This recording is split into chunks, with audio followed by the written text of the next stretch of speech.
तो हम पढ़ेंगे सबसे पहले 65 क्वेश्चन है और मैंने डिसाइड करा है कि नेक्स्ट टाइम से हम मॉक जो है अपने अपने एंड पे देंगे। आप दे लेना मॉक, उसके बाद एनालिसिस वीडियो ही हम बनाएंगे सॉल्यूशंस की, जिसमें आंसर्स होंगे। बस वहीं से रिलेट करके हम, आप लोग क्या करोगे कि साइड पे क्वेश्चंस वाला जो पीडीएफ है वो आपने प्रिंट करा ही होगा अटेम्प्ट करने के लिए, उसको सामने रख लेना है, तो आंसर पढ़ते जाना है और उसके हिसाब से हम डिस्कस करते रहेंगे। ऐसे काफ़ी लंबी वीडियो हो जाती है कि अगर हमने जो पॉइंटर्स गिवन हैं उनको भी अच्छे से करना है, सिर्फ हम एनालिसिस पार्ट करेंगे, वहीं पे उस पॉइंटर को डिस्कस कर लेंगे। ओके, चलो क्वेश्चन नंबर 65 जो है, which of the following laws are enacted for implementing the directive principles. कौन से लॉज जो है वो इनेक्ट किए गए थे इम्प्लीमेंट करने के लिए DPSP? Payment of bonus act 1965, contract labour regulation and abolition act 1970, bonded labour system abolition act, equal remuneration act 1976, और इनमें से करेक्ट कौन सा है? तो हम इसका एक्सप्लेनेशन पढ़ेंगे क्वेश्चन नंबर 65 का। 1950 से जो सक्सेसिव गवर्नमेंट है सेंटर पे और स्टेट्स पे, उन्होंने बहुत सारे लॉज बनाए थे डायरेक्टिव प्रिंसिपल्स को इम्प्लीमेंट करने के लिए। उनमें से ये है payment of bonus act 1965, contract labour regulation, ठीक है, contract labour regulation and abolition act, ठीक है, 1970, child labour prohibition regulation act 1986 और bonded labour system abolition act 1976। Actually क्या करना है, एक काम करना है कि इनके ईयर्स को ना थोड़ा याद रख लेना है, क्योंकि कई बार ना बहुत क्वेश्चंस में ऐसे होता है कि एक्ट सही दिया होता है, साइड पे ईयर रॉन्ग दिया होता है, तो ये कुछ इंपॉर्टेंट है। आई थिंक PYQ बेस्ड भी है ये, ठीक है। पेमेंट ऑफ बोनस एक्ट 1965 में, उसके बाद आया था contract labour regulation and abolition act 1976, फिर child labour prohibition and regulation act, ठीक है, 1986, फिर bonded labour system abolition act 1976। Protect करने के लिए interest of the labour section के इंटरेस्ट को प्रोटेक्ट करने के लिए बॉन्डेड लेबर 1976 में आया था। चाइल्ड के लिए 1986 से आया था, चाइल्ड लेबर के रिलेटेड। कॉन्ट्रैक्ट जो है 1970 में, बोनस एक्ट 1965, ठीक है। चलो अब आगे, इन 2006 में गवर्नमेंट ने बैन कर दिया था चाइल्ड लेबर को, 2006 में बैन कर दिया था, ठीक है। 2016 में क्या हुआ, child labour prohibition and regulation act was rename the child and adolescent labour prohibition and regulation act 1986। Maternity benefit act 1961 और इक्वल रिम्यूनरेशन एक्ट 1976, ये प्रोटेक्ट करने के लिए वुमेन वर्कर्स को, ये सारे जो है डायरेक्टिव प्रिंसिपल्स के अंडर है, ठीक है। ये बोनस वाला labour, child labour, bonded labour, labour के रिलेटेड, ठीक है, जो भी होंगे, रिम्यूनरेशन देना है, इक्वल मैटरनिटी बेनिफिट देना है, ये सारे इंटरेस्ट ऑफ द वुमेन के लिए है। ओके, देन क्वेश्चन नंबर 66 अभी हमने ये रीड करना है, ठीक है। क्वेश्चन नंबर 66 में क्या था कि कौन से एक्स ऑफिशियल मेंबर्स है NHRC के, chairperson of backward classes, linguistic minorities का, चाइल्ड राइट्स का, वुमेन का, ठीक है, ये chief commissioner for person with disabilities, इनमें से कौन से एक्स ऑफिशियल मेंबर्स NHRC के? ओके, इसको हम पढ़ेंगे कि इनमें से कौन सा जो है, ठीक है। NHRC के बारे में हमने पढ़ा, SHRC और NHRC के पहले भी हमने MCQ कर लिए हैं, उसमें था जो भी वो रिकॉल कर लेना, ओके, अपने एंड पे। NHRC जो है ये मल्टी मेंबर बॉडी है, ये चेयरपर्सन और इसके 5 मेंबर्स हैं, ठीक है, चेयरपर्सन प्लस 5 मेंबर्स, ठीक है, 5 मेंबर्स, ठीक है। फिर उसके बाद क्या है, चेयरपर्सन जो है वो क्या होगा, retired chief justice of India और जज ऑफ द सुप्रीम कोर्ट, ठीक है।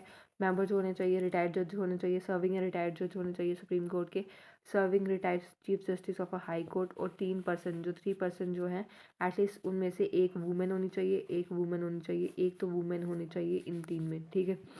फिर उसके बाद क्या है, नॉलेज होना चाहिए, प्रैक्टिकल एक्सपीरियंस होना चाहिए, ठीक है, विद रिस्पेक्ट टू किसके रिलेटेड, ह्यूमन राइट्स के रिलेटेड। ऑब्वियसली ह्यूमन राइट्स की बॉडी है तो कमीशन है, तो ह्यूमन राइट्स की नॉलेज होनी चाहिए। 3 पर्सन में 1 वुमेन पढ़ा हमने, और साथ में जो retired chief justice of high court हो सकता है, सर्विंग या रिटायर्ड जज, ठीक है, चेयरपर्सन और retired chief justice of India या जज ऑफ द सुप्रीम कोर्ट, ये होंगे, ठीक है। इन फुल मेंबर्स के एडिशन में कमीशन ने 7 एक्स ऑफिशियो मेंबर्स, ठीक है, वो करे हैं।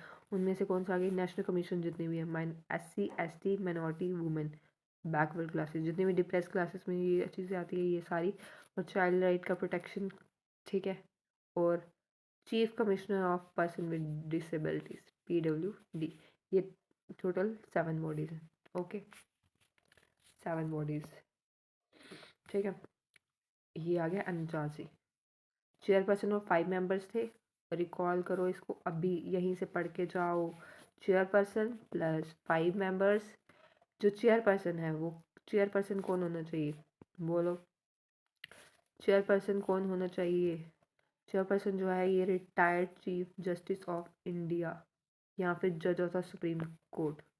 Chairperson retired chief justice of India और जज ऑफ द सुप्रीम कोर्ट, ठीक है। और जो 5 मेंबर्स होंगे ये सर्विंग या रिटायर्ड क्या होंगे, ये सर्व करने वाले, सर्व करने वाले, ओके, सर्व करने वाले या जिन्होंने सर्व करा होगा रिटायर्ड जज ऑफ द सुप्रीम कोर्ट होंगे, ठीक है। और रिटायर्ड हाई कोर्ट का चीफ जस्टिस, ठीक है, ना कि इंडिया का तो चेयरपर्सन होगा ना, जो हाई कोर्ट का रिटायर्ड चीफ जस्टिस है वो इन मेंबर्स में आएगा। और 3 person out of which at least 1 should be a member. 3 person में एक जो है वुमेन जो है वो एक वुमेन तो होनी चाहिए जिसके पास नॉलेज प्रैक्टिस हो ह्यूमन राइट्स के रिलेटेड, ओके। ये जो फुल टाइम मेंबर आ गई है 5 + 3 + चेयरपर्सन, ठीक है। लेकिन जो एक्स ऑफिशियो मेंबर्स 7 होंगे वो किन से होंगे? 5 डिप्रेस बॉडीज जो भी हैं, minorities, schedule caste, schedule tribe, women, backward classes और national commission protection of child rights के लिए पर्सन विद डिसेबिलिटीज, ठीक है। ये आपने इसकी एक्सप्लेनेशन पढ़ ली, ठीक है। 67 क्वेश्चन जो है इसमें तो ये आ गया, ये सारे थे, ठीक है। लिंग्विस्टिक माइनॉरिटीज़ वाला भी था क्या? एक्स ऑफिशियो में लिंग्विस्टिक माइनॉरिटी वाला था क्या? याद रखो। सेकेंड वाला था क्या? नहीं था, इसलिए डी ऑप्शन, ठीक है, ये नहीं था, लिंग्विस्टिक माइनॉरिटी वाला नहीं था, ठीक है। Question number 67। 67 में है कि डिफेंस सेक्टर, डिफेंस साइंस में डिफेंस अच्छे से टॉपिक पढ़ना है हमें। Context of the defence sector, consider the following statements regarding very short air defence system. VSHORADS missile जो भी है portable surface to air missile है क्या ये? It is being procured from Israel से ली गई है डिफेंस एग्रीमेंट के अंडर, ठीक है। इसका एक्सप्लेनेशन में हम पढ़ेंगे। ये करंट अफेयर का क्वेश्चन यहाँ पे दिया है। डिफेंस एक्विजिशन काउंसिल जो है उसने अकॉर्ड किया acceptance of necessity to procure VSHORADS IR homing missile system, जिसका है कि very short range air defence system, very short range air defence system, man portable air defence system है, man pad design है, developed है indigenously DRDO research centre के द्वारा, ठीक है। आरसीआई के द्वारा कोलैबोरेशन डीआरडीओ के साथ हैदराबाद ने करी है, डीआरडीओ लेबोरेटरीज और इंडियन इंडस्ट्री पार्टनर्स, ठीक है, उसके साथ कोलैबोरेट करके इन्होंने बनाया है कि man made portable air defence system है, man made portable air defence system है, मैन पैड जिसको ये बोला गया है, very short air defence system, ठीक है। ये पॉइंट्स याद रख लेना, okay. Low altitude aerial threats at short ranges, light weight हैं, पोर्टेबल हैं, ठीक है, लाइट वेट हैं, पोर्टेबल हैं और साथ में क्या है, लाइट वेट पोर्टेबल सरफेस से एयर है, सरफेस से एयर है। ये फाइट होते हैं इंडिविजुअल से, स्मॉल ग्रुप्स डिस्ट्रॉय करते हैं एयरक्राफ्ट और helicopters, dual thrust solid motors हैं, ये इनकॉर्पोरेट करते हैं मैनी नोवेल टेक्नोलॉजी जिसमें मिनिएचर रिएक्शन कंट्रोल सिस्टम और इंटीग्रेटेड एवियोनिक्स भी इंक्लूडेड है। 3 points, dual thrust solid motor है इसमें, propelled by dual thrust solid motor से, low altitude aerial threats at short range पे हैं, लाइट वेट है, portable surface to air missiles है, ठीक है। इसका आंसर क्या होगा 67 का? It is a portable surface to air missile, yes, ठीक है। It is being procured from Israel से प्रोक्योर किया अंडर द डिफेंस एग्रीमेंट हमने, या किससे करा था बताओ, अभी जस्ट पढ़ा हमने, बताओ बताओ। ये वशरत जो है ये हमने इंडिजीनियसली डेवलप किया है डीआरडीओ लेबोरेटरीज में, डीआरडीओ रिसर्च सेंटर जो कि हैदराबाद में है, इंडियन इंडस्ट्री पार्टनर्स। वशरत जो है ये man portable air defence system है और ये इंडिजीनियसली है, लो अल्टीट्यूड का है, लाइट वेट है, पोर्टेबल है, ड्यूअल थ्रस्ट सॉलिड मोटर है? ये मैं आपको थोड़ी देर के बाद क्वेश्चन पूछूंगी। ये करंट अफेयर, ये बहुत ही फैक्चुअल इन्फॉर्मेशन होती है इनके रिलेटेड, तो इसको हमने रिकॉल करते रहना होगा, तभी हमें याद रहेंगी। Now question number 68, which of the following statements with respect to National Commission for Backward Classes, National Commission for Backward Classes is a constitutional body? ठीक है, कौन से आर्टिकल के अंदर है ये? 338B. Am I right? The commission presents an annual report to both houses of parliament. ये जो दोनों हाउसेस ऑफ पार्लियामेंट में कमीशन को रिपोर्ट प्रेजेंट करनी होगी। 102nd अमेंडमेंट एक्ट ऑफ 2018 आया था, जिसने national commission for backward classes को एक कॉन्स्टिट्यूशनल अमेंडमेंट से आर्टिकल 338B के अंदर कॉन्स्टिट्यूशनल ये स्टैट्यूटरी बॉडी नहीं, एक कॉन्स्टिट्यूशनल बॉडी बन गई थी। ओके, स्टैट्यूटरी बॉडी से कॉन्स्टिट्यूशनल बॉडी बन गई थी। In other words, constitutional status जो है new constitution is at par with the national commission for SC and the NCST। जो कॉन्स्टिट्यूशन स्टेटस है न्यू कमीशन का, वो इज एट पार है with the NCSC schedule caste के लिए और जो NCST। ठीक है, स्टेटमेंट 1 जो है वो करेक्ट है कि वो एक कॉन्स्टिट्यूशनल बॉडी है। ठीक है, कमीशन जो है एनुअल रिपोर्ट पार्लियामेंट को नहीं, प्रेसिडेंट को प्रेजेंट करती है। किसको प्रेजेंट करती है? प्रेसिडेंट को। ये पॉइंटर्स जो हैं, छोटी छोटी चीज़ें, ये रिकॉल याद करते रहना, मतलब ठीक है। ही submit a report and when it thinks necessary, president place करता है all such reports before the parliament along with the memorandum explaining the action taken on the recommendation made by the commission. Memorandum should also contain the reasons for the non acceptance of any of such recommendations. Memorandum जो है उसको contain करना होगा reason for the non acceptance of any of the such, ठीक है, उसके related। 68 question का हमने पढ़ लिया। ये कॉन्स्टिट्यूशन बॉडी है, कमीशन जो है एनुअल हाउस ऑफ पार्लियामेंट को नहीं, प्रेसिडेंट को करता है। ठीक है, consider the following statement with regard to extraordinary powers of the president when the president rule is imposed in a state. तो president rule impose the state पे वो फंक्शन ले सकता है स्टेट गवर्नमेंट्स के, और जो पावर वेस्ट होती है गवर्नर में, कोई भी other executive authority in the state ले सकता है। बताओ, he can declare that the powers of the state legislature, वो पार्लियामेंट एक्सरसाइज कर सकता है। ये डिक्लेयर करेगा, ये डिक्लेयर प्रेसिडेंट करेगा।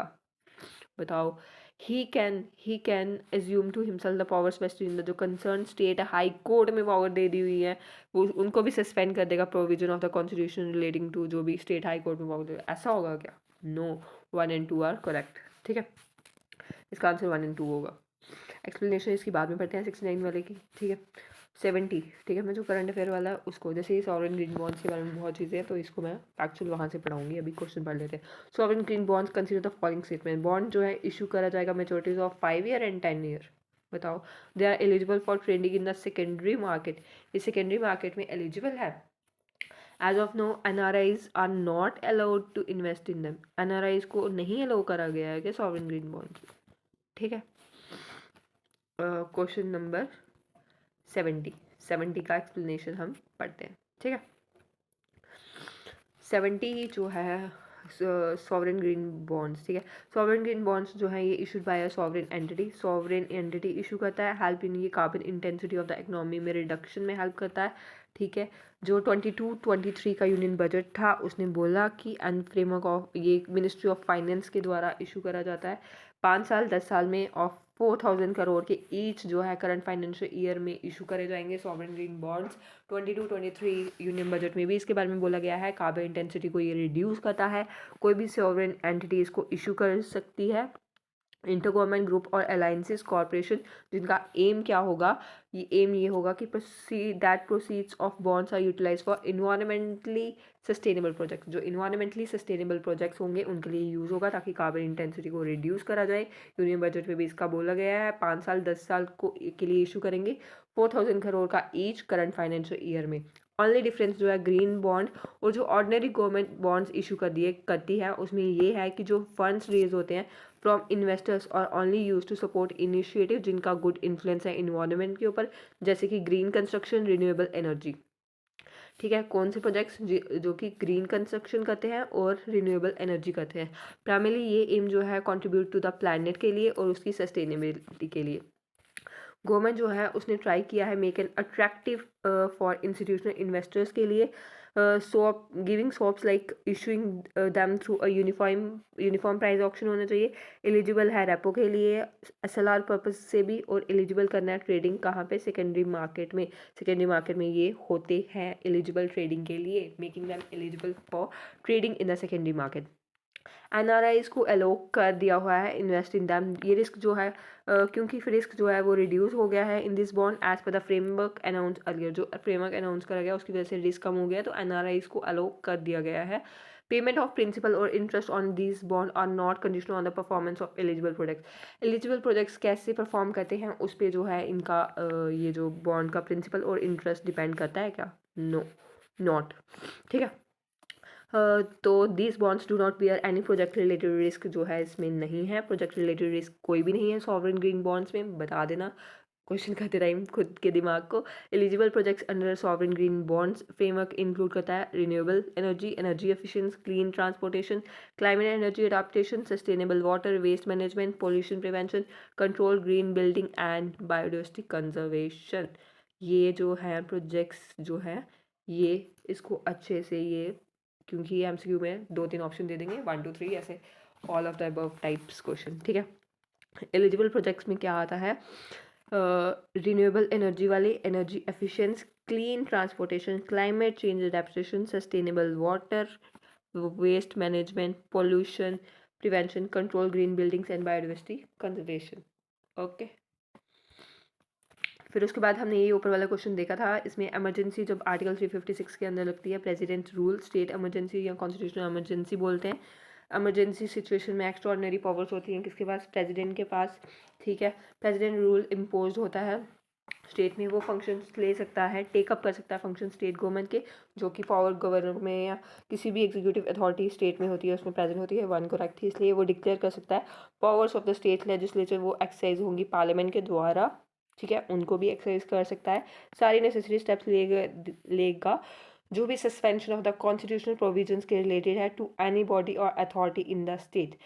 इट शुड बी नोटेड, ये नोट करना होगा यहाँ पे कि प्रेसिडेंट एज्यूम नहीं कर सकता खुद को, sorry, it should be noted that president can not assume to himself the powers जो स्टेट हाई कोर्ट और उसमें स्टेट हाई कोर्ट से कंसर्न पावर है वो नहीं कर सकता, और सस्पेंड नहीं कर सकता प्रोविजंस ऑफ द कॉन्स्टिट्यूशन जो भी उसके रिलेटेड है।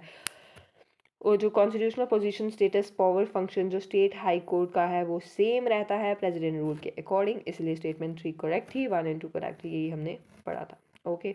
71 क्वेश्चन अभी हमने पढ़ा ही नहीं है। Question number 71, with reference to independence and impartiality of the election commission, article number कौन से में आता है? Election commission article 324। Okay.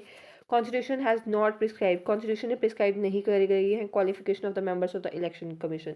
Qualifications बताई गई हैं कॉन्स्टिट्यूशन के द्वारा, बताइए। Constitution has specified the term of the members, जो इलेक्शन कमीशन है वो कॉन्स्टिट्यूशन प्रिस्क्राइब करता है टर्म या प्रेसिडेंट, बताइए। कॉन्स्टिट्यूशन ने डिबार नहीं किया है रिटायरिंग इलेक्शन कमीशन को फ्रॉम एनी फर्दर अपॉइंटमेंट। ठीक है, डिबार करा है?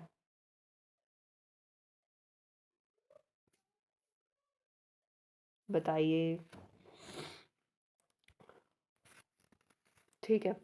आर्टिकल 324 जैसे कि बताया, ठीक है, कंट्रोल है कंडक्टिंग ऑफ इलेक्शंस, लोकसभा का, स्टेट लेजिस्लेटिव असेंबली के, वो इलेक्शन कमीशन ऑफ इंडिया के पास है। कॉन्स्टिट्यूशन ने प्रिस्क्राइब नहीं करे क्वालिफिकेशन जो भी हो, लीगल, एजुकेशनल, एडमिनिस्ट्रेटिव, जुडिशियल, वो प्रिस्क्राइब नहीं करी है, इसलिए स्टेटमेंट करेक्ट है। कॉन्स्टिट्यूशन ने टर्म भी नहीं करी गई है। ठीक है। Subject to provision of any law made by the parliament, जो service tenure office of the election commissioner, regional commissioner shall be such as the president may by rule determine, वही प्रेसिडेंट डिटरमाइन करेगा term of the members of the election commission भी। ठीक है।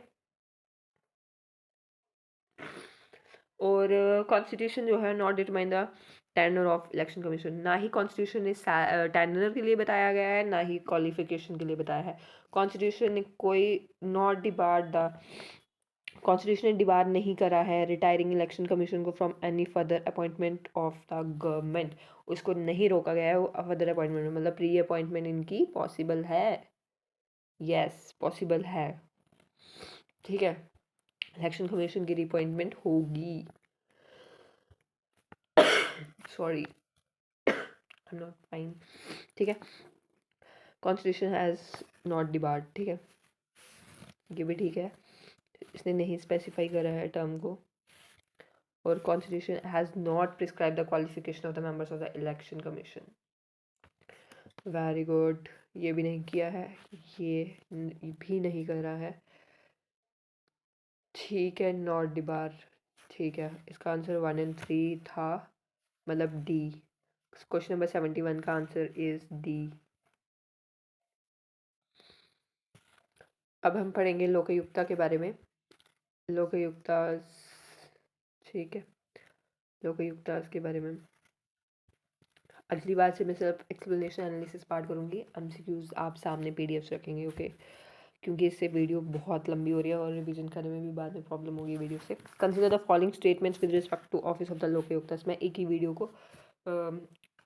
Video डालूंगी पूरे एक test की।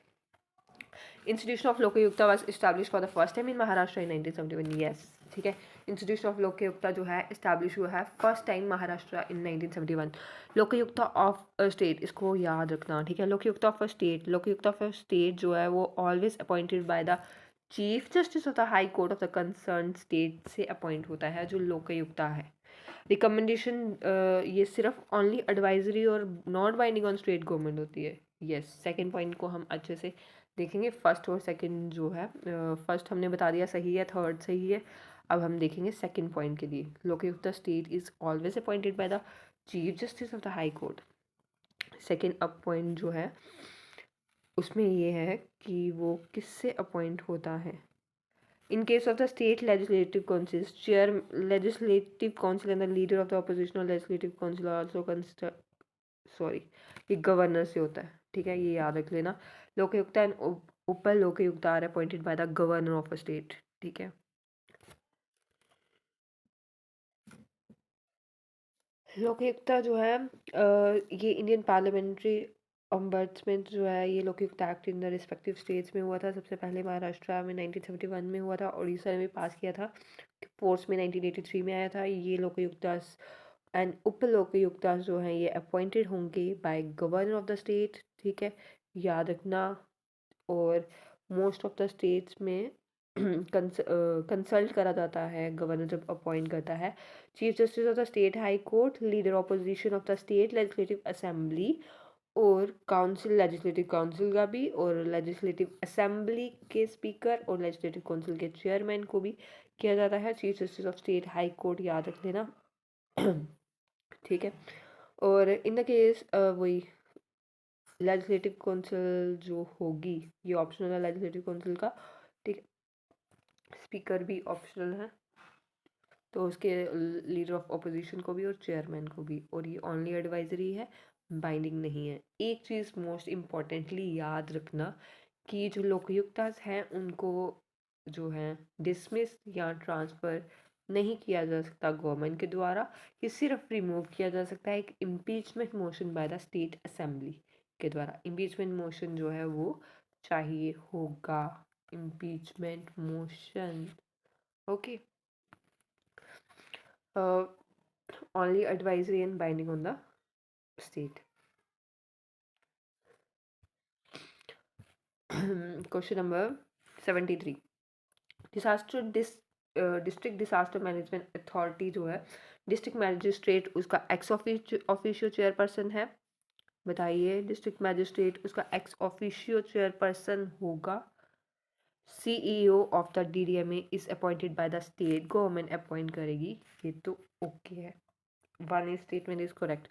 Second के लिए हम एक्सप्लेनेशन पे जाएंगे क्योंकि मुझे भी नहीं पता ये, ठीक है। हर स्टेट गवर्नमेंट जो है उसको इस्टेब्लिश करना होगा district disaster management authority, state government को, ठीक है। और कलेक्टर, डिस्ट्रिक्ट मैजिस्ट्रेट और डिप्यूटी कमिश्नर जो तुम लोगों को बनना है of the district is the x official chairperson of the DDMA, okay. CEO जो ऑफ द जो है DDMA, superintendent of police and the CMO of the district जो हैं एक्स ऑफिशियो मेंबर्स हैं, ठीक है। सीईओ ऑफ द डीडीएमए वो state government ही appoint करता है, इसलिए स्टेटमेंट 2 भी करेक्ट है, स्टेटमेंट 1 भी करेक्ट है, बोथ ए एंड बी आ जाएगा इसका।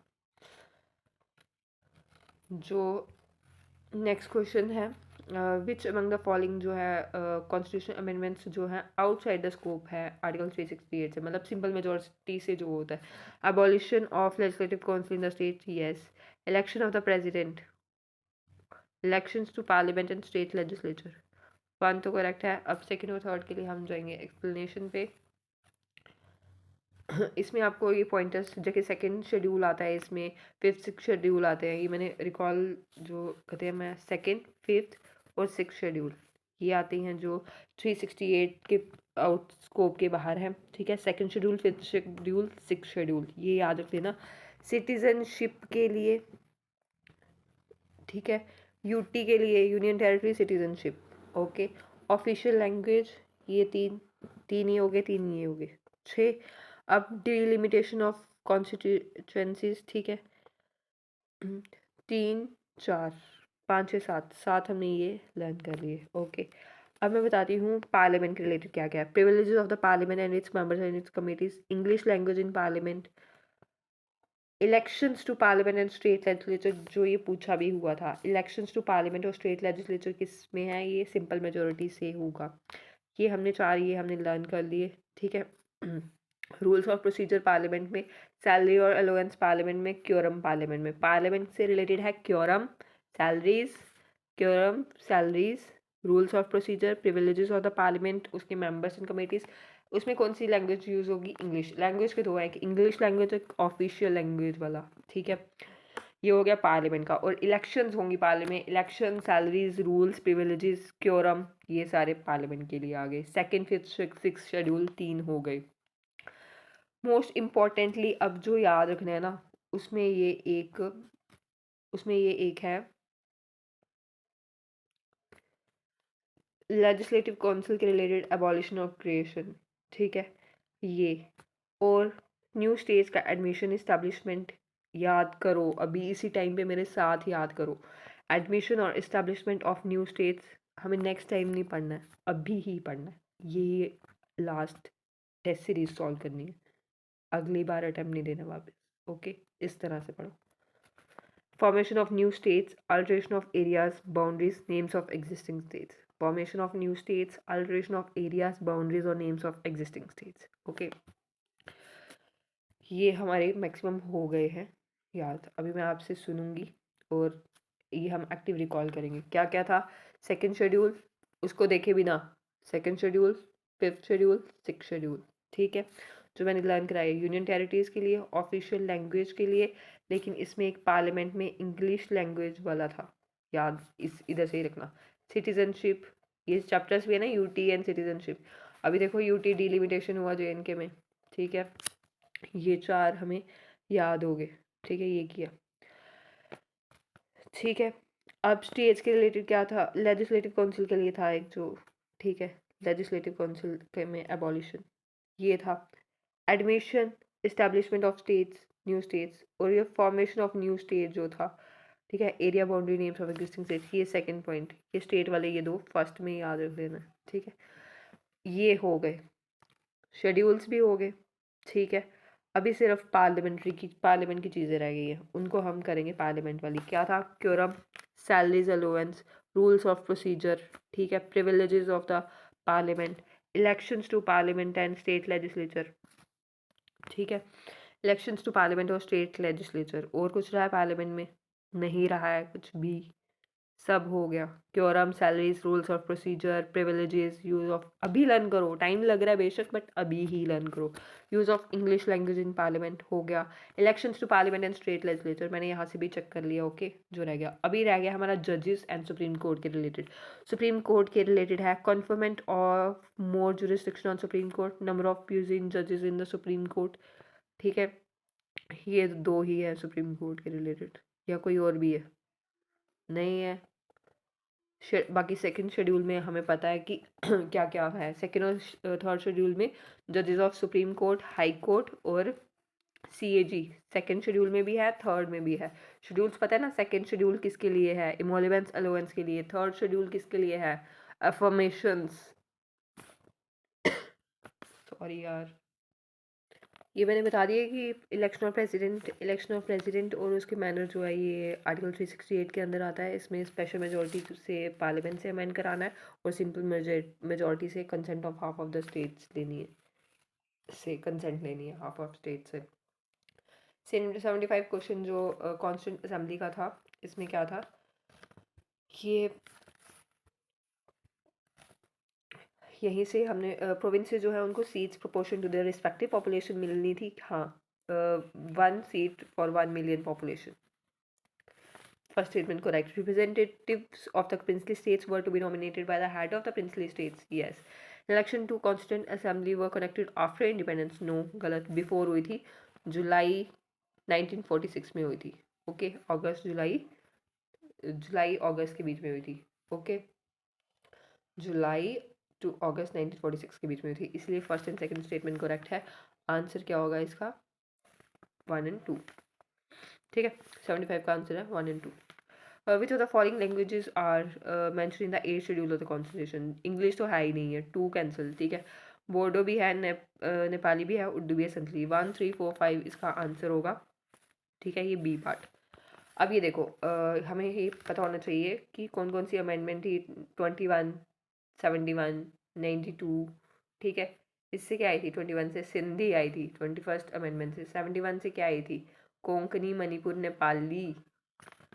92 से क्या आई थी? बोडो, डोगरी, मैथिली, संथली,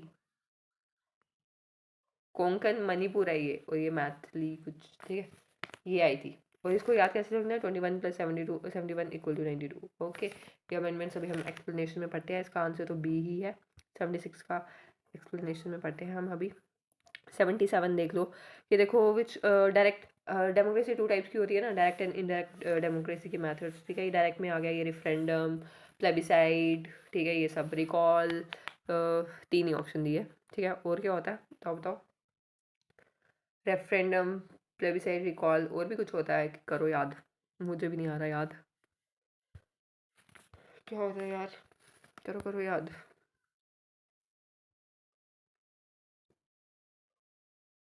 इनिशिएटिव. यार इतना इजी. ठीक है, ये हमने पढ़ लिया.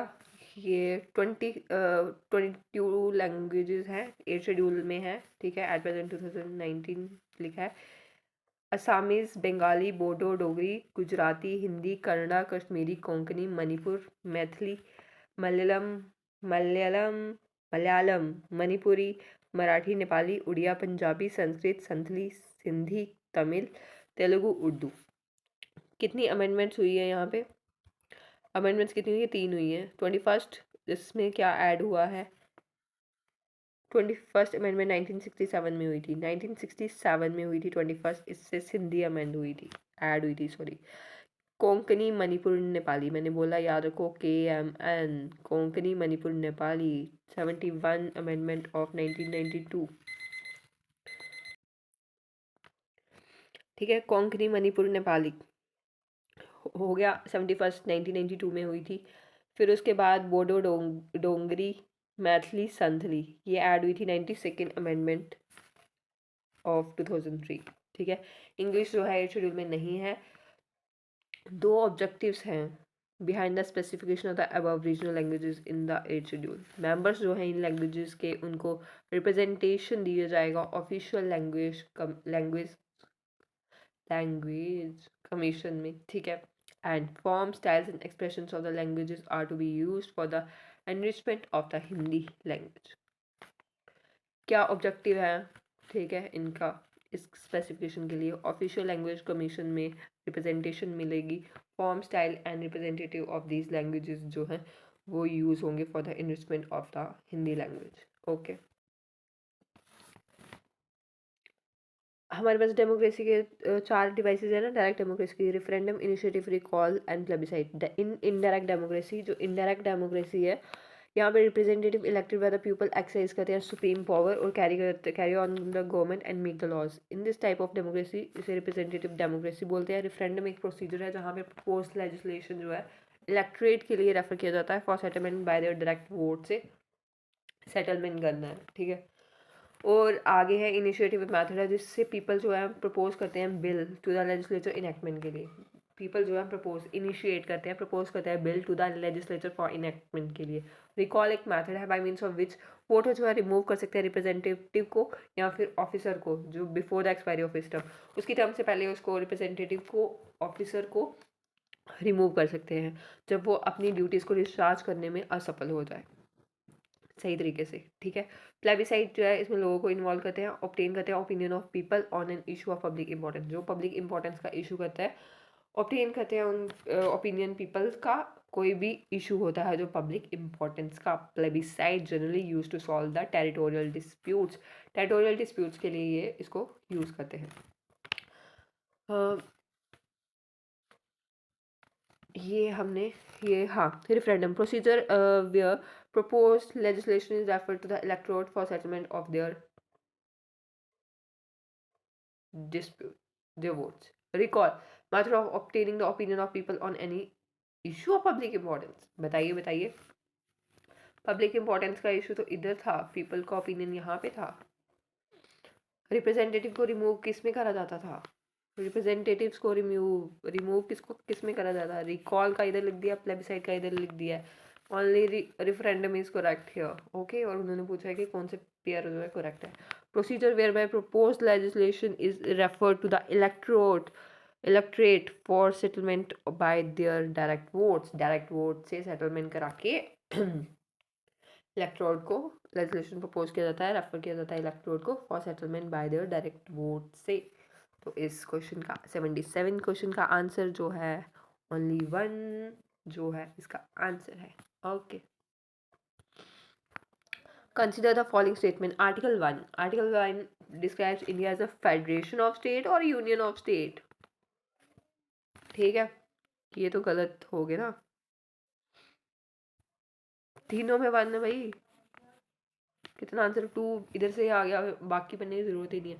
28 स्टेट्स और 8 यूटीज है, हाँ ये तो है। नेम्स ऑफ स्टेट और यूटी, स्टेट का और यूटी का और उनके territorial extent are mention in the third schedule of the constitution. Third schedule of the constitution में मेंशन है, थर्ड में कि फर्स्ट में मेंशन है? फर्स्ट शेड्यूल में मेंशन है, फर्स्ट में मेंशन है ये। ठीक है, और फर्स्ट में ही यूनियन ऑफ स्टेट लिखा है। ये भी गलत, ये भी गलत, ओनली 2 करेक्ट। 1 से ही सारे तीनों एलिमिनेट हो गए ये। ठीक है, 79 with reference to grey hydrogen. ये जो ग्रे ग्रीन ये जो नाम दिए जाते हैं ये किससे दिए जाते हैं? उनके मेथड होता है फॉर्मेशन वगैरह, किससे? बताओ with reference to grey hydrogen जो है कंसिडर करते हैं following statement. It is generated from natural gas से जनरेट होता है और मीथेन से through a process called steam reforming. Correct, it is called grey hydrogen due to distinct grey smoke produced when burnt in presence of oxygen. ठीक है, are correct, both 1 and 2 correct होंगे इसमें। ठीक है, एक्सप्लेनेशन बाद में बढ़ते हैं। In the context of evolution of Indian constitution कौन से एक्ट जो है फर्स्ट टाइम सेपरेट करते हैं provincial budget centre budget, authorise करते हैं provincial legislature to enact their budget? Government of India act 1919। ये एक्ट अच्छे से पढ़ो, रट लो, पी लो इनको, घोटा लगा लो, बहुत अच्छे से पढ़ो ये एक्ट। बहुत लक्ष्मीकांत प्लस मॉडर्न हिस्ट्री। ठीक है, दोनों को इकट्ठे रख के इन चारों एक्ट की हर एक चीज़ सारे PYQs करो इन एक्ट के रिलेटेड, मतलब आपके 2 नंबर तो पक्के। ठीक है, consider the following statements regarding the प्रधानमंत्री गरीब कल्याण अन्न योजना PMGKY। ठीक है, आई थिंक 2 स्कीम्स हो गई हैं, प्रधानमंत्री गरीब कल्याण योजना और पता नहीं कौन सी। It is an integrated food security scheme for providing free food grains to Antyodaya Anna योजना। ये जो है इंटीग्रेटेड फूड सिक्योरिटी स्कीम है जो प्रोवाइड करती है free food grains to Antyodaya Anna Yojana और प्राइमरी हाउस होल्ड बेनिफिशरीज को under national food security act 2013। Beneficiary जो है getting food grains at subsidised price पे गेट कर रहे हैं food grains, will also be getting food grains. 81 question अभी हम पढ़ेंगे। ऊपर वाले इजी थे बट देख लेंगे थोड़े पॉइंट्स इसके बाद। सेंटर जो है उसने नेम किया है new integrated food security scheme. New integrated food security scheme है, फ्री फूड ग्रेन प्रोवाइड करते हैं। अन्य योजना प्राइमरी हाउस होल्ड को beneficiary national food security act 2013 के अंदर प्रधानमंत्री गरीब कल्याण अन्न योजना ही उसको कहते हैं। ये स्ट्रेंथन करता है इस एक्ट की प्रोविजंस को, accessibility, affordability, availability. 3A mains में ये कीवर्ड याद रखना, accessibility, affordability, availability of food grains for the poor. ये सब्स्यूम करता है 2 subsidy scheme of for the department of food और पब्लिक डिस्ट्रीब्यूशन के लिए। ये सब्ज्यूम करता है 2 subsidy schemes department of food and public distribution के लिए। Food subsidy to food corporation of FCI, ठीक है। क्या है? It is form of consumer subsidy difference between economic cost incur, जो इकोनॉमिक कॉस्ट इनकर की गई है बाय FCI के द्वारा रियलाइज करा है सेंट्रल इशू प्राइस, उसमें जो डिफरेंस है ये कंज्यूमर सब्सिडी क्या है? डिफरेंस बिटवीन इकोनॉमिक कॉस्ट जो इनकर के करी गई है FCI के द्वारा and realise central issue price and a buffer subsidy जो कि कॉस्ट ऑफ होल्ड करने में, मेंटेन करने में बफर स्टॉक को वो है उसके related. It is a form of consumer subsidy and buffer subsidy. कौन कौन सी? कंज्यूमर एंड बफर सब्सिडी, ठीक है। डिसेंट्रलाइज प्रोक्योरमेंट के लिए जो state procurement states dealing with ये देखो food subsidy for decentralise procurement, ये इसका मतलब ये है डिसेंट्रलाइज प्रोक्योरमेंट का, जिसमें प्रोक्योरमेंट एलोकेट करना है, डिलीवरी पहुंचाना है फ्री फूड ग्रेन स्टेट्स में अंडर नेशनल ये फूड सिक्योरिटी एक्ट के अंडर जो है, उसमें जो डिसेंट्रलाइज प्रोक्योरमेंट के लिए वो फूड सब्सिडी, ये 2 फूड सब्सिडी को सब्ज्यूम करता है ये NFSA एक्ट, ठीक है, जो FCI को और डिसेंट्रलाइज प्रोक्योरमेंट के लिए, ठीक है। ये इसके रिलेटेड भी आ सकता है, इस क्वेश्चन में पूछा नहीं है बट ठीक है। अर्लियर स्कीम जिसका सेम नेम था प्रधानमंत्री ग्राम गरीब कल्याण अन्न योजना, ठीक है।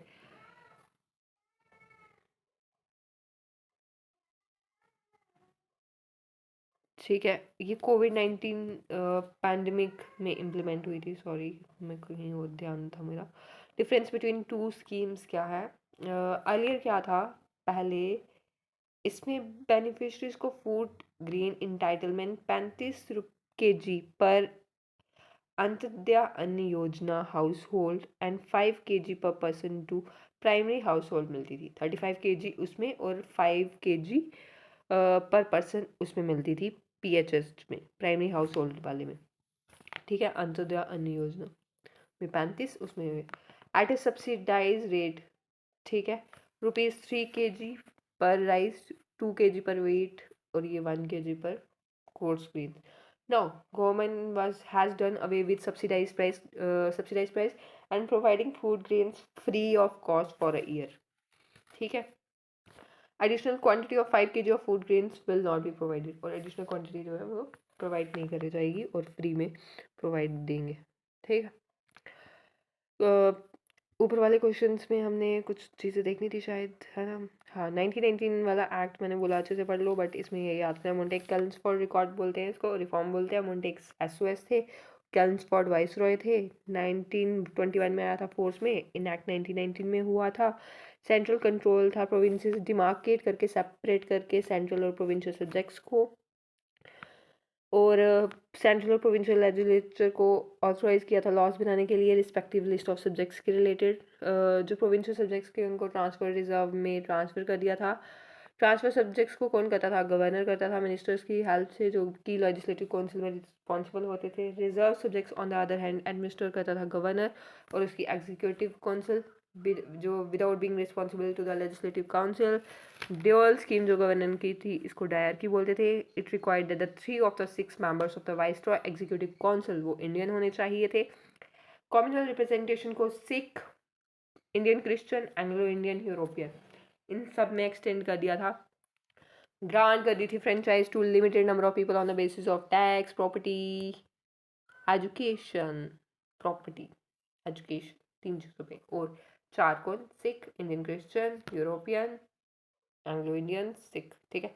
सिख, एंग्लो इंडियन, यूरोपियन और इंडियन क्रिश्चियन को एक्सटेंड कर कम्युनल रिप्रेजेंटेशन में इंक्लूड कर दिया था। फ्रेंचाइज दे दी थी प्रॉपर्टी, टैक्स और एजुकेशन, 3 चीज़ों पे, और ये 4 कम्युनिटीज़ के बंदों को रिप्रेजेंटेशन में इन्वॉल्व कर लिया था, ठीक है। ये याद रख लेना। और 3 जो है 6 में से वो इंडियन होने चाहिए। New office of high commissioner for India in London में बनाया गया था एसयूएस द्वारा जो फंक्शन परफॉर्म करे जाते थे। ठीक है, प्रोवाइड फॉर पीएससी के इस्टेब्लिश करा था। सेंट्रल पब्लिक सर्विस कमीशन जो है 1926 में सेटअप हुई थी रिक्रूट करने के लिए सिविल सर्वेंट्स को। सेपरेट कर दिया था फर्स्ट टाइम प्रोविंशियल बजट को सेंट्रल बजट से। ऑथराइज कर दिया था provincial legislature to enact their budget. ये हो गया 80 बी। हाँ ये तो हाँ नेशनल ग्रीन हाइड्रोजन मिशन, इसके जो दोनों ये था ठीक है। ये क्या था, नेशनल ग्रीन हाइड्रोजन मिशन में 20,000 करोड़ बजट जो है अप्रूव करा गया है नेशनल ग्रीन हाइड्रोजन मिशन में। ठीक है, ग्रे हाइड्रोजन जो है most common form of hydrogen है, जनरेटेड फ्रॉम नेचुरल गैस और मीथेन से।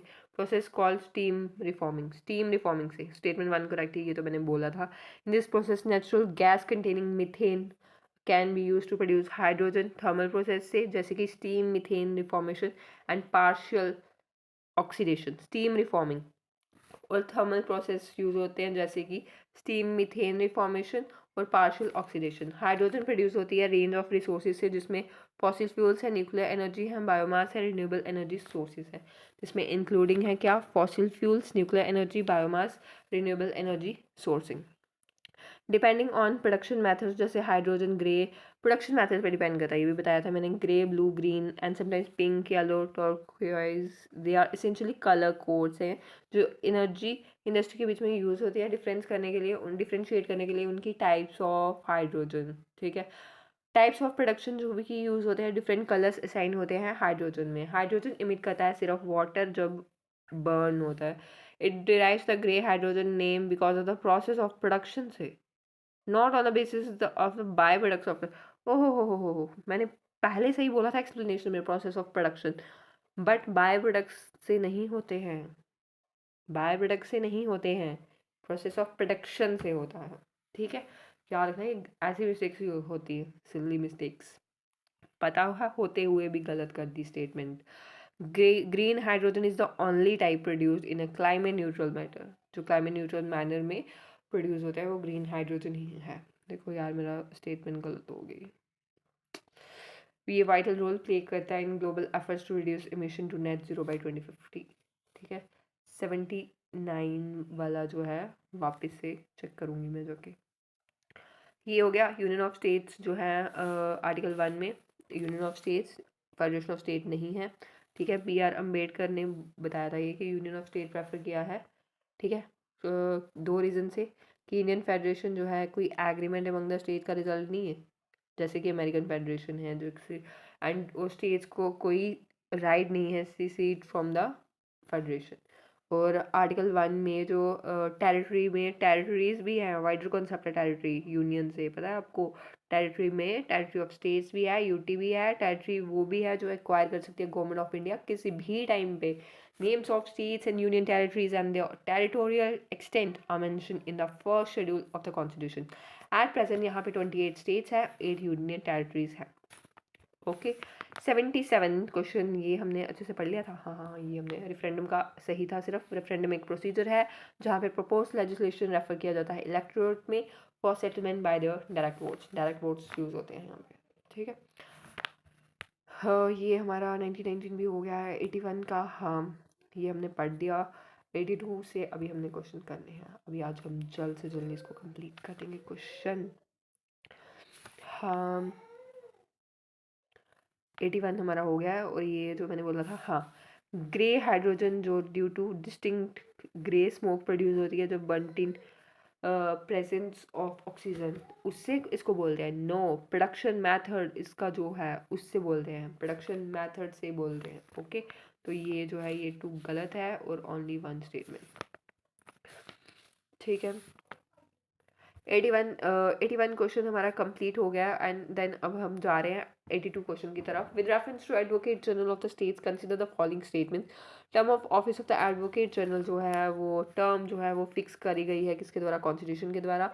ये होल्ड करता है office at the प्लेसर of the governor of the state. Governor of the state के अकॉर्डिंग एडवोकेट जनरल जो है ऑफिस होल्ड करता है, उसके office at the प्लेसर of the governor of the state. ये सारी प्रिविलेजेस इंजॉय करता है, इम्यूनिटीज़ जो अवेलेबल होते हैं member of the state legislature में, जो भी प्रिविलेजेस होते हैं उनको इंजॉय करता है ये। इसके आगे फसाई क्वेश्चन है, फसाई के रिलेटेड, ठीक है। ये हाँ आर्टिकल ये पढ़ लो कि एडवोकेट जनरल आर्टिकल 165 था, मुझे अटॉर्नी जनरल का आर्टिकल बताओ कमेंट्स में। आर्टिकल 165 जो है ये provided for the office of the advocate general for the states, he is the highest law officer कहाँ पे, स्टेट में, और attorney general highest law officer in the बोलो term of office of the advocate general जो है वो fix नहीं है by the constitution. Further the constitution जो है प्रोसीजर और ग्राउंड्स फॉर हिज रिमूवल जो है कंटेन नहीं करता है, प्रोसीजर और ग्राउंड्स उसके रिमूवल के कंटेन नहीं करता है, इसलिए स्टेटमेंट 1 इज़ नॉट करेक्ट, ठीक है। ही holds office at the pleasure of the governor, 2 is correct.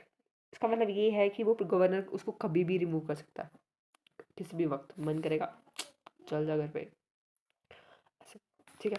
In the performance of his official duties, performance of his official duties, advocate general जो है इंटाइटल है to appear before any court of law within the state. Further he has the right to speak and take part in the proceeding of both the houses of the state legislature or any committee of the state legislature of which he may be named a member, but without a right to vote।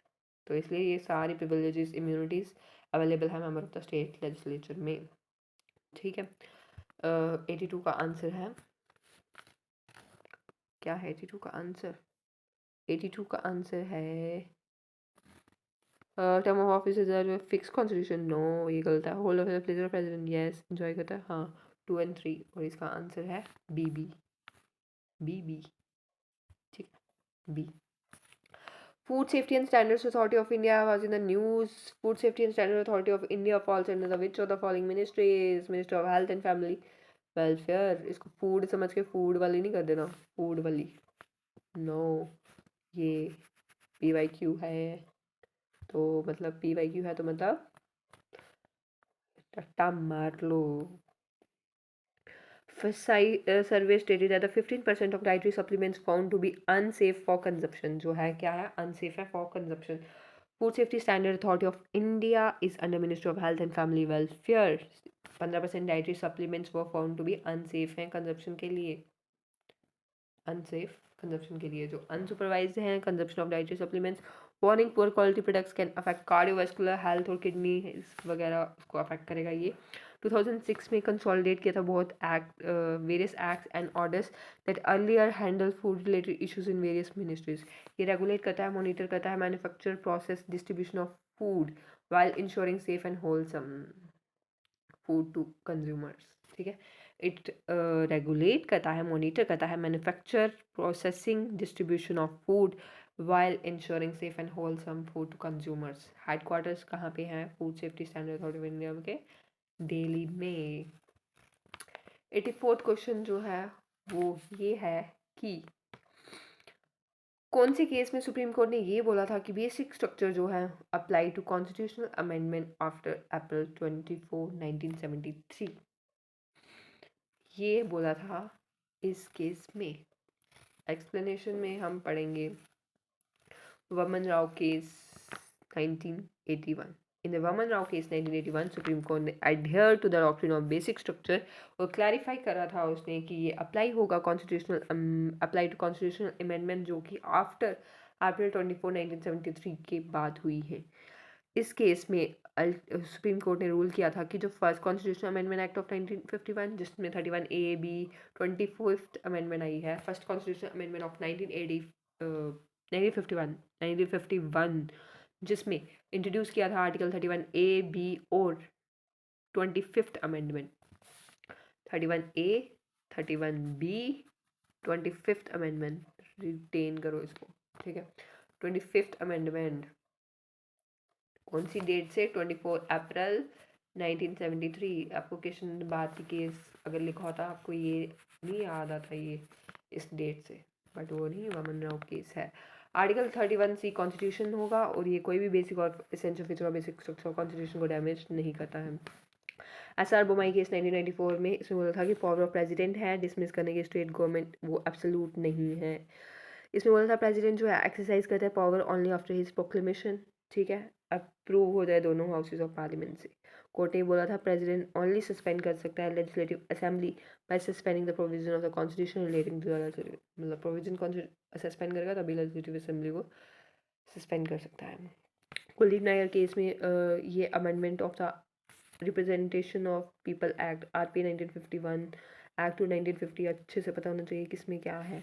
Okay, कहाँ पे initially ये required है for the electors to have a domicile in the state concern for getting elected to the council of state, जो subsequently delete होते हैं by the state side amendment in 2003।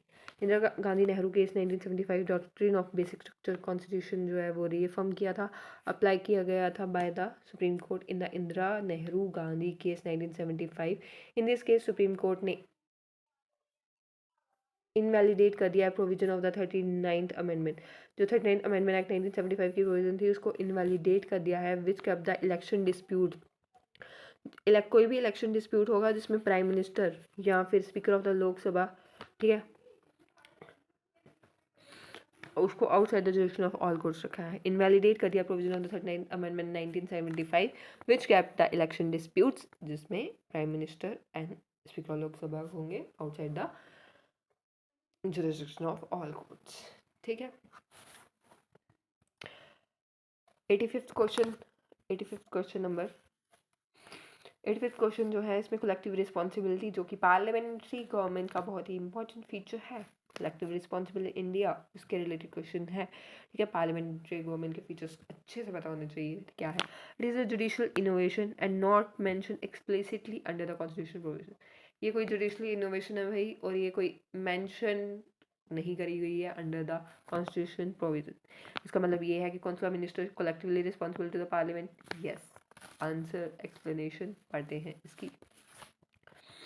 ठीक है, collective responsibility जो है ये कन्वेंशन है अंडर विच, ठीक है, collective responsibility is the convention under which individual members जो हैं, इंडिविजुअल मेंबर्स गवर्नमेंट के जो हैं हेल्ड अकाउंटेबल फॉर एक्ट और decision of the government as a whole, वो तो है।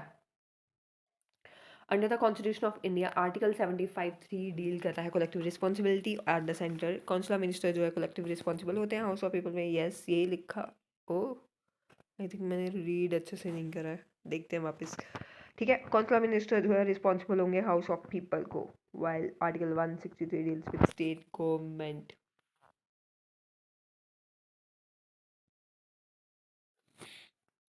ठीक है, प्रिंसिपल ऑफ कलेक्टिव रिस्पॉन्सिबिलिटी, जो कलेक्टिव रिस्पॉन्सिबिलिटी इन इंडिया जो है ये कंसिडर करता है ये जुडिशियल इनोवेशन है, not mention explicitly under the constitution provision. ठीक है, और ये collectively responsible to the parliament नहीं है, हाउस ऑफ द पीपल है।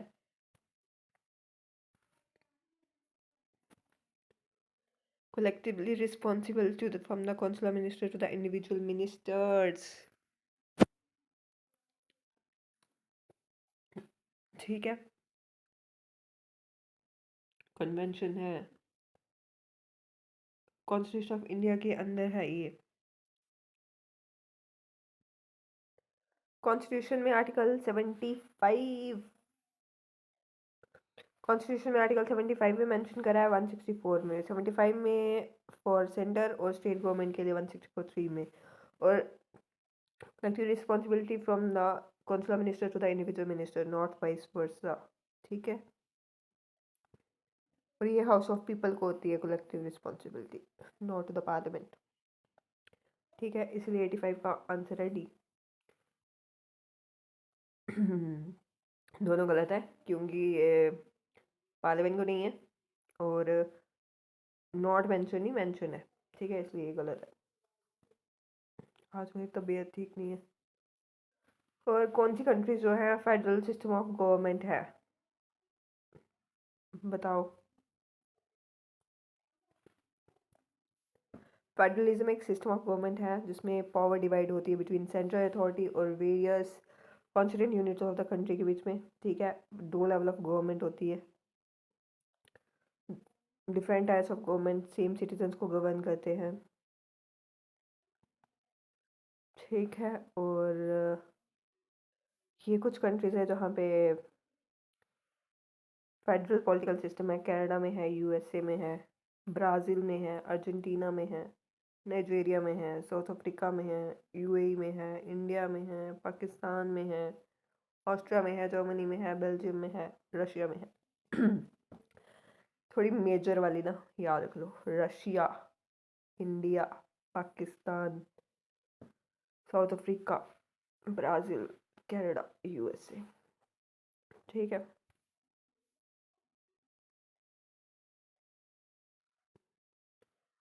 तो इसका आंसर है ब्राज़ील में भी थी, इंडिया में थी, यूके तो दिखा नहीं भाई, इसलिए 1-3 तो है। 1-3-4 मैक्सिको में भी है। मैक्सिको देख ले हम। Mexico, where is Mexico? हाँ, दिस वन। ठीक है। Then question number 87। अरे ये तो एक्सप्लेनेशन ही पढ़ लेते हैं सीधे सीधे।